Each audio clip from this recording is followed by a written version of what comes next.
বলো। গাইস আমরা এখন মেলায় যাচ্ছি, মেলাটার মধ্যে কিন্তু অনেক জমছে, মানে অনেক জমেছে। মেলাতে যাওয়ার পরে মানে অনেক কিছু কিনতে পারবো আমি। আর আর আমার তো একটাই কেনার লাগবে, যে পিচকারি হয়েছে পিছন পাক যে বইরে পিচকারি মানে আমার ভাইকে সারাদিন ধরে পিচকারি মারবো।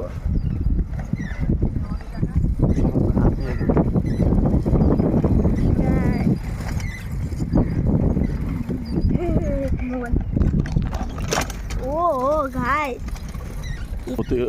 গাইস এখানে অনেক রোদ, কিছু ঠিক মতো দেখা যাচ্ছে না, এত রোদ গাইস। এর মধ্যে আমরা মেলায় যাচ্ছি, কতগুলা বাস।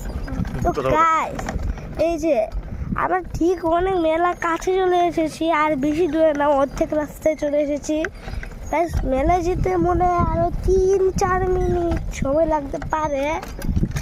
দেখে এখানে অনেক অনেক অনেক বা এখানে অনেক গাছ আছে গাইস, কিন্তু এই গাছের ছায়া আমাদের এখানে আসছে না।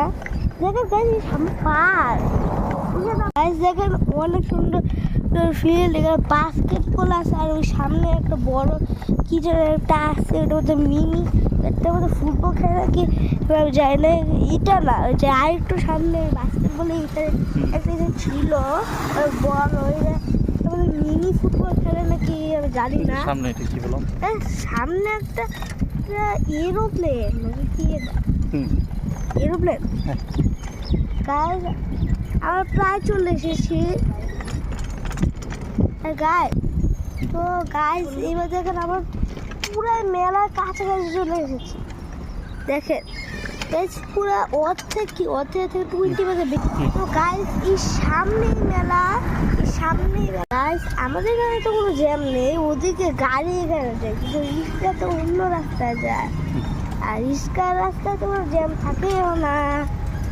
আমার কারণ ফেরত হচ্ছে কিন্তু এখানে অনেক কম জায়গায়, এর জন্য যেতে কষ্ট হয়। উপরে সবুজ গাছের নিচে ছায়া অনেক ভালো কম্বিনেশন হচ্ছে গাইস। আর এখন এত রোদের পরে একটুখানি ছায়া পেয়ে না, বুঝতে পারতে না উপরে গাইস।